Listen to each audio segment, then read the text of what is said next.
Okay, so I figured it would be beneficial for me to talk over my first kill on Gorefiend to um, talk a bit more in depth about what we'll be doing, because obviously today's raid was a bit of a shambles. A lot of people still can't come to terms with the fight being easy and not as difficult as most guilds and most people have made it out to be.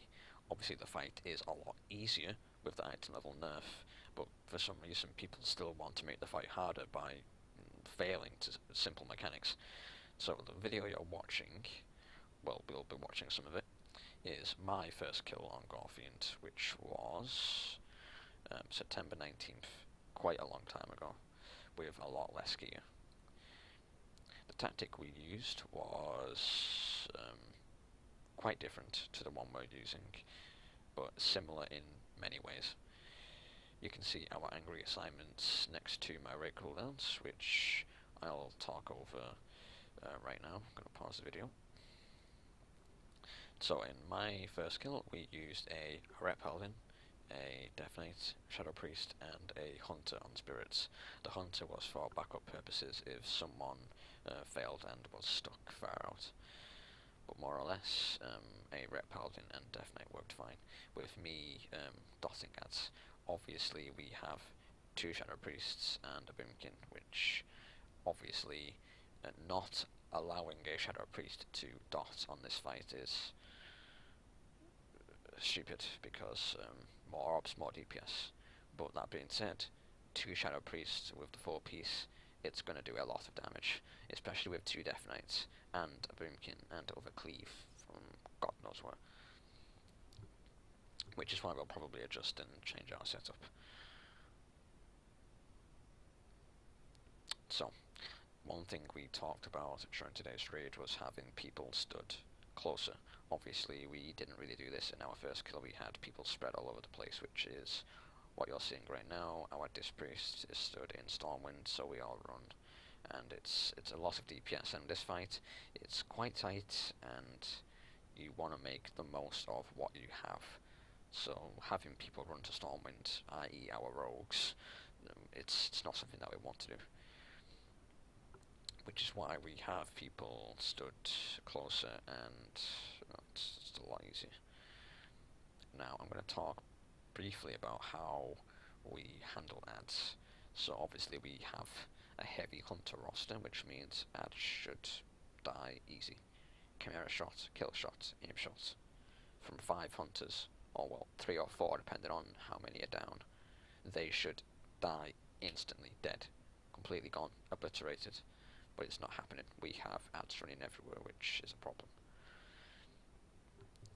I need all of you to realise that this fight is an ad fight. Like many fights in this tier, the boss is basically just a target dummy for you to hit when nothing else is available. The boss will die during Feast. With our upgraded gear and our DPS, we're looking at between 20 to 30% in each Feast. Probably even higher. We haven't seen it yet, so we can't judge. So you're usually looking at between 15% on each down phase, which is 30 to 35, and then 60 to 70% during feasts. We want 2 feasts, and 2 feasts only. A third feast is poor DPS, which is something we shouldn't have. So I'm going to fast forward it to the feast phase. So, as soon as the feast comes, obviously you should have all 20 people alive, and no ads. Obviously, like in Heroic Normal LFR, you will have a couple of ads which spawn during Feast. It should be low HP, kill them off, all stack. Our soaking is a bit different, so we have a blue marker and a red marker, and we have people running out in pairs of 2 soaking, which is what we do in our first kill. The people who sacrifice themselves will never soak, because then they can never get sent down, which means our Death Knights and Warrior, depending on who we use, can sit on the boss for the entire fight during Feast. Nice and easy for them, really. So just like in Heroic, we have people run out, like you're seeing right now. I'll wait until I have to soak, which is quite far down the line. Gonna fast forward a bit again.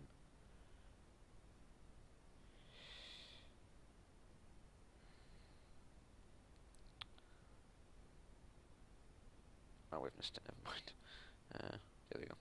So it's like that. You would basically do what a tank does, run out and soak. Nice and easy. Come back and keep going. The healing is somewhat difficult in this phase. Probably the hardest healing phase in the tier for pure damage output. So it's a nice challenge, something to get used to. Obviously with more gear, more kills, more practice, it gets easier and easier. But for the first few kills it will be difficult. Something which you will learn with practice. Gonna fast forward again to the end. Yeah, this is feast number 2. The boss is at 10% at this point, which is it's a good percentage.